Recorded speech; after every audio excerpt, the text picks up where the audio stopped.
हमारे नेता दाढ़ी कैसे रखें, इसकी चिंता आप छोड़ दीजिए। आप ये बताइए कि देश के लोग गाड़ी कैसे रखें। जब 100 रुपए लीटर पेट्रोल बिकेगा तो गाड़ी कैसे? प्रधानमंत्री जाकर के कहते हैं चुनावी रैलियों में कि मैं गाली खाता हूँ। महोदय, जनाब, आप गाली खाते हैं, आप बताएं कि हम थाली में क्या खाएं। जब दाल 200 रुपए किलो बिकेगी और जो है लोगों को नींबू 200 रुपए किलो खरीदना पड़ेगा, तो आप तो गाली से पेट भर लेंगे। देश के जो लोग हैं वो थाली में क्या रखें, इस सवाल। आप लोगों की स्थिति देखिए, लोग जो है गरीबी में जीने को विवश हैं। आदिवासियों से जो है उनका हक और अधिकार छीना जा रहा है। नौजवानों के पास रोजगार नहीं है, किसान आत्महत्या कर। आज समय है सत्ता के आंख में आंख डालने के प्रश्न करने का। इसका खतरा है कि आपके घर पे भी इनकम टैक्स आ सकता है, ईडी आ सकती है, आपके मालिक जो है जेल जा सकते हैं। लेकिन ये समय उससे सवाल पूछो। सबसे पहले तो ये जो सवाल लोग पूछ रहे थे कि उत्तर में क्या होगा, दक्षिण तो जो है उनका मजबूत होम ग्राउंड है। तो सबसे पहली बात तो ये जो विचार मन में है और जो इस विचार से लोग सवाल पूछते हैं, ये जो उत्तर और दक्षिण का भेद करते हैं, उस भेद को मिटाने में यह यात्रा अपने शुरुआती कदम में ही कामयाब हो चुका है। कि यात्रा जैसी जिन उद्देश्यों को लेकर के कन्याकुमारी से चली थी, वैसी ही उन उद्देश्यों को लेकर के आगे भी बढ़ती जाएगी और कश्मीर तक पहुंचेगी। ये जो भेद है उत्तर से दक्षिण का, पूरब से पश्चिम का, ऊंच से नीच का, आसमान से धरती का, इस भेद को मिटाना ही इस यात्रा का लक्ष्य है। क्योंकि हम बार बार कह रहे हैं, देश जमीन से जुड़ा हुआ है, लेकिन देश देश के लोगों से बनता है, देश देशवासियों से बनता है। जब देशवासी इकट्ठा रहेंगे तभी देश भी इकट्ठा रहेगा। और हम ये देख रहे हैं कि लगातार देशवासियों को आपस में विभाजित करने का, उनको बांटने का, उनके बीच में डर फैलाने का, नफरत फैलाने की एक राजनीतिक चेष्टा हो रही है। और इसी राजनीतिक चेष्टा के खिलाफ, क्योंकि हमारी ये समझदारी है कि जब हम एकजुट रहेंगे तो हम अपने बुनियादी सवालों पे बात करेंगे, रोजी रोजगार की बात करेंगे, काम की बात करेंगे, प्रगति की बात करेंगे, विकास की बात करेंगे। ये जरूरी मसलों पे बातचीत होगी। और जो गैर जरूरी मसले हैं, नफरत की बात, भेद की बात, बंटवारे की बात, ये पीछे छूटेगी। और यात्रा उस उद्देश्य को लेकर के चल रही है। और जैसा पहले दिन से यात्रा पे भाजपा हमला कर रही है, कभी राहुल जी के जूते के फीते पर, कभी जो है राहुल जी के टी शर्ट पर, कभी जो है राहुल जी के साथ जो महिलाएं चलती हैं उनका हाथ पकड़ करके क्यों चल रहे हैं। अरे भाई, क्यों नहीं चलेंगे? अगर हम इस देश के वासी हैं और हम सब भारतवासी अगर आपस में भाई बहन का, बेटा और माँ का ये रिश्ता है, तो क्यों नहीं हाथ पकड़ेंगे? लोग जो है सहारे को महत्व देते हैं। हमारी संस्कृति में, भारतीय संस्कृति में कहते हैं कि बेटा और बेटी जो है बुढ़ापे का सहारा होते हैं। जब देश एक संकट से गुजर रहा है, महिलाएं असुरक्षित महसूस कर रही हैं, इस देश में रहने वाले नौजवानों को लगता है कि रोजगार की सुरक्षा उनको नहीं मिल पा रही है, तो वो आकर के जो है राहुल जी का हाथ थामते हैं, राहुल जी प्यार से उनका हाथ थामते हैं। लेकिन जो अपना परिवार छोड़ करके भाग जाते हैं ना, जिम्मेदारियों से भाग जाते हैं, वो ये बात नहीं समझ सकते हैं कि जिम्मेदारी उठाना क्या होता है। अभी मैं देख रहा हूँ हाल के दिनों में एक हमला और हुआ है राहुल जी की दाढ़ी पे। और एक जो है मुख्यमंत्री ने कहा कि राहुल जी की दाढ़ी जो है वो किसी बाहर के नेता का नाम ले रहे थे, आई डोंट नो। तो मैं ये कहता हूं कि हमारे नेता दाढ़ी कैसे रखें, इसकी चिंता आप छोड़ दीजिए। आप ये बताइए कि देश के लोग गाड़ी कैसे रखें। जब 100 रुपए लीटर पेट्रोल बिकेगा तो गाड़ी कैसे रखेंगे? प्रधानमंत्री जाकर के कहते हैं चुनावी रैलियों में कि मैं गाली खाता हूं। महोदय, जनाब, आप गाली खाते हैं, आप बताएं कि हम थाली में क्या खाएं। जब दाल 200 रुपए किलो बिकेगी और जो है लोगों को नींबू 200 रुपए किलो खरीदना पड़ेगा, तो आप तो गाली से पेट भर लेंगे। देश के जो लोग हैं वो थाली में क्या रखें, इस सवाल का आप जवाब दें। बार बार जो है बुनियादी सवालों को गुमराह करने की कोशिश की जाती है। अभी मध्य प्रदेश जब यात्रा आई है तो शिवराज जी बयान दे रहे हैं, उनके मंत्री बयान दे रहे हैं, तो मुझे उनका एक पुराना बयान याद आ गया।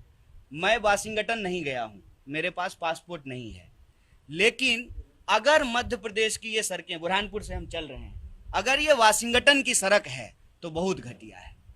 इतना घटिया है कि आपको अलग से पाउडर लगाने की जरूरत नहीं है, धूल से जो है पूरा मेकअप हो जाएगा आपका। इतनी खराब सड़कें, और आप लोगों की स्थिति देखिए, लोग जो है गरीबी में जीने को विवश हैं, आदिवासियों से जो है उनका हक और अधिकार छीना जा रहा है, नौजवानों के पास रोजगार नहीं है, किसान आत्महत्या करने को विवश हैं। पीछे कई किसानों ने कहा कि सोयाबीन की खेती के चलते वो तबाह हो गए हैं, क्योंकि सोयाबीन का उनको दाम नहीं मिलता है, कपास का दाम नहीं मिल रहा है। तो ये मध्य प्रदेश के बुनियादी सवाल हैं, और भारत जोड़ो यात्रा अपने इसी पवित्र उद्देश्य को लेकर के चल रही है कि किसी भी सूरत में भारतीय राष्ट्रीय कांग्रेस ने देश को जो आज़ादी दिलाई, जो संविधान प्रदत्त अधिकार लोगों को दिलाए, वो किसी भी कीमत पे जो है छीनने नहीं देंगे। देश में नफरत नहीं फैलेगा, हम एकजुट रहेंगे, और एकजुट देश की प्रगति रोजी रोटी, कपड़ा, मकान, शिक्षा, स्वास्थ्य, सड़क, बिजली, पानी के सवाल पे होती है। इस सवाल पे सरकार की जवाबदेही तय की जाएगी। प्रधानमंत्री जी भाषण दे रहे थे और उन्होंने कहा कि कांग्रेस ने गुजरात को बर्बाद कर दिया। 27 साल से गुजरात में बीजेपी की सरकार है, मध्य प्रदेश में भी तो यही स्थिति है। आप भी जो है अभी दिग्विजय सिंह जी को याद कर रहे हैं, लगातार सरकार है, और जितने वादे वो हर बार सेम घोषणा पत्र जो है ईयर बदल करके आपके सामने दे देते हैं। साहब, आपसे आग्रह करते हैं कि आज समय है सत्ता के आंख में आंख डाल करके प्रश्न करने का। इसका खतरा है कि आपके घर पे भी इनकम टैक्स आ सकता है, ईडी आ सकती है, आपके मालिक जो है जेल जा सकते हैं, लेकिन ये समय उससे सवाल पूछने का है। अगर हम यही कोना कोना कौन कोना खेलते रहेंगे तो सही सवाल पे तो कभी पहुंच नहीं पाएंगे। अगर कांग्रेस के शासन में सारी चीजें सही होती, ठीक है, इसको स्वीकार कर रहे हैं आपके सामने, तो जनता को कुछ तो गलत लगा ना, हमको विपक्ष में बिठाया। लेकिन आप भी प्रश्न जो है हम ही से पूछ रहे हैं, जब 30-30 साल से 27-27 साल से जो है बीजेपी सरकार, मैंने 27 साल से सड़क नहीं बनी है, सड़क बनने में 27 साल लगता है, 30 साल लगता है। क्यों घबरा रहे हैं सर? क्या होगा, जेल चले जाएंगे तो? डरिए मत, डरने की जरूरत नहीं है। यह देश जो है गांधी का देश है, गोडसे का देश नहीं है, इसको समझिए। आज सवाल सत्ता से पूछा जाना चाहिए, और विपक्ष से जो आप सवाल पूछते हैं, तो हम विपक्ष की जिम्मेवारी निभाने के लिए तैयार हैं। अपना घर बार छोड़ करके, अपनी सुख सुविधा छोड़ करके, और जो है एक टेम्पररी गांव लेकर के घूम रहे हैं, ताकि इस देश के गांवों को देखा जा सके, उनके सुख दुख में शामिल होया जा सके, कंधे से कंधे मिला करके इस देश को बचाने की इस मुहिम को मुकाम तक पहुंचाया जा सके। हमने जितना इतिहास पढ़ा है, उस इतिहास में जो एक मोटी बात आप समझ सकते हैं, 1942 से लेकर के 2022 तक। 1942 में जब गांधी जी के नेतृत्व में भारत छोड़ो आंदोलन हो रहा था अंग्रेजों के खिलाफ, तब भी आरएसएस अंग्रेजों के साथ थी। और आज जब राहुल गांधी जी के नेतृत्व में 2022 में भारत जोड़ो आंदोलन हो रहा है, तब भी ये लोग विचारधारात्मक तौर से देश को बांटने वाली विचारधारा के साथ खड़े हैं। कैसे? जब आप शमशान कब्रिस्तान करेंगे, जब आप समाज को उसके पहचान के आधार पर बांटेंगे, तो ये भारतीयता और उसकी संस्कृति के विरुद्ध है। क्योंकि गांधी कहते हैं, रघुपति राघव राजा राम, पतित पावन सीताराम, ईश्वर अल्लाह तेरो नाम, सबको सन्मति दे भगवान। ये मैं बस खत्म कर रहा हूं। तो ये जो भावना है, ये भारतीयता की भावना है, और इसी भारतीयता की भावना को स्थापित करने के लिए, इसको अंग्रेजों की मानसिकता से, जिसको कहते हैं कॉलोनियल मेंटालिटी, उसे मुक्त कराने के लिए इस देश में संघर्ष हुए। और उस संघर्ष को के साथ जो लोग खड़ा नहीं हुए, वो देश के साथ गद्दारी किए थे। और आज जब हम रोजी रोटी की बात कर रहे हैं, और जो रोजी रोजगार छीनने वाली पॉलिसी है उसके खिलाफ लड़ रहे हैं, तो जो लोग उनके साथ खड़े हैं, जो अपने दोस्त के साथ खड़े हैं, वो देश के खिलाफ खड़े नहीं है। तो गांधी जी और गोडसे की विचारधारा अलग अलग है, और आप जानते हैं कि ये गोडसे को मानने वाले लोग हैं। तो ये 2 अक्टूबर को गांधी के सामने फूल चढ़ाने क्यों जाते हैं? तो देश गांधी को ज्यादा पसंद करता है कि गोडसे को? आप मुझे बस ये तय करके बता दीजिए। और माफ कीजिएगा, मैं बार बार कहता हूं, हिंदू धर्म एक महान धर्म है, इसको किसी राजनीतिक विचारधारा से जोड़ करके इसको बदनाम न किया जाए। अंग्रेजी ट्रांसलेशन में लोग जो है बोल देते हैं हिंदुत्व, लेकिन ये हिंदू नहीं है, इसको समझना पड़ेगा। जैसे मैं एक एग्जांपल हमेशा देता हूं, हम मर्द हैं, जरूरी नहीं है कि मर्दवादी हैं। आप किसी एक जाति में पैदा हुए हैं, जरूरी नहीं है कि आप जातिवादी हैं। जातिवादी होना एक नकारात्मक विचार है। किसी जाति में पैदा होना आपके हाथ में नहीं है। मसलन आप हो सकता है ब्राह्मण हो, जरूरी नहीं हो कि आप ब्राह्मणवादी होंगे। किसी भी नकारात्मक विचार को जो समेट करके चलता है और उसके आधार पे जो राजनीति करता है, उसको आप अलग कर दीजिए। और हिंदू धर्म इस देश की संस्कृति में बसी हुई है, जिसमें सहिष्णुता है, स्वीकार्यता है, बड़ों का सम्मान है, विश्व शांति की बात है, एकता की बात है।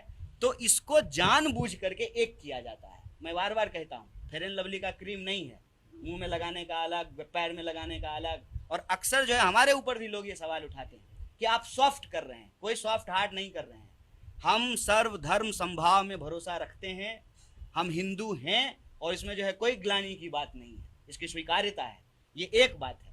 लेकिन हमारा धर्म किसी भी दूसरे धर्म को मारने की, हत्या करने की, नफरत फैलाने की इजाजत नहीं देता है, क्योंकि हम विश्व एकता और शांति की बात करने वाले लोग हैं। इसीलिए मैं बार बार कहता हूँ, प्रभु का नाम लेकर के लोग अपनी दुकान चलाते हैं, ये एक अलग बात है।